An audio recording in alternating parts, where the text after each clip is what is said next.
Uniform civil code मतलब समान नागरिक संहिता बीते कुछ दिनों से चर्चा में है, खास तौर पर कल से, क्योंकि कल ट्विटर पर काफ़ी सारे ट्वीट इस पर किए गए।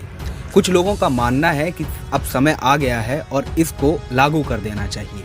जैसा कि सुदर्शन न्यूज़ के एंकर सुरेश चावन के ट्विटर पे लिखते हैं, स्पेशल हिंदू कोड लागू हो क्योंकि हिंदुओं का हक हिंदू राष्ट्र। साथ ही ट्विटर पर कई वीडियोस भी शेयर हुए जिसमें कि हिंदुओं का हक हिंदू राष्ट्र की बात कही गई।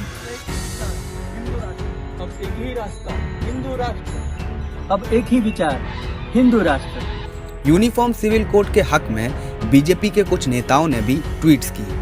अगर यूनिफॉर्म सिविल कोड लागू हो गया तो हिंदू, मुस्लिम, सिख और ईसाई को एक ही कानून का पालन करना पड़ेगा और वो है मनुस्मृति। एक तबका इस कानून के साथ है तो दूसरा तबका इसके खिलाफ, खास तौर पर देश का मुसलमान इसके खिलाफ है, क्योंकि उन पर पहले से ही सरकार ने कई तरह के कानून लागू कर दिए हैं। वैसे दुनिया के कई देशों में ये कानून लागू है, लेकिन भारत जैसे देश में ये कानून अभी तक लागू नहीं हो सका।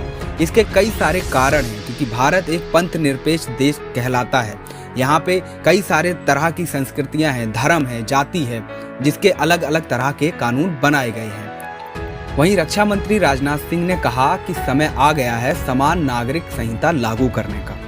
यूनिफॉर्म सिविल कोड पर बाबा साहब डॉक्टर भीमराव अंबेडकर ने कहा था, हम अपनी सामाजिक व्यवस्था को सुधारने के लिए यह स्वतंत्रता प्राप्त कर रहे हैं जो इतनी असमानताओं से भरी है, इतनी असमानता, भेदभाव और अन्य चीजों से भरी हुई है जो हमारे मौलिक अधिकारों के साथ संघर्ष करती है। कोई भी सरकार इस तरह से अपनी शक्ति का प्रयोग नहीं कर सकती जैसे कि मुस्लिम समुदाय को विरोध के लिए उकसाया जाए। मुझे लगता है कि अगर ऐसा होता है तो यह एक पागल सरकार होगी। जैसा कि आप देख सकते हैं, पहले CAA आया, NRC आया, फिर UAPA, फिर आर्टिकल 370, फिर ट्रिपल तलाक, फिर राम मंदिर, फिर लव जिहाद, अब समान नागरिक संहिता का भी चर्चा हो रही है।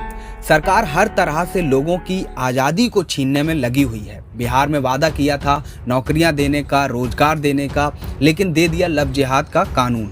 सरकार वो होती है जो लोगों की समस्याएं खत्म करती है, ना कि उन्हें बढ़ाती है। यूनिफॉर्म सिविल कोड आने वाले भविष्य में अगर देश में लागू हो जाता है तो देश की तस्वीर क्या होगी। हम आप लोगों से जानना चाहेंगे कि आप लोगों का इस पर क्या सुझाव है। कृपया हमें कमेंट बॉक्स में बताएं। Bureau report, the national. Channel को लाइक, शेयर एंड सब्सक्राइब करें और बेल आइकन दबाना ना भूलें।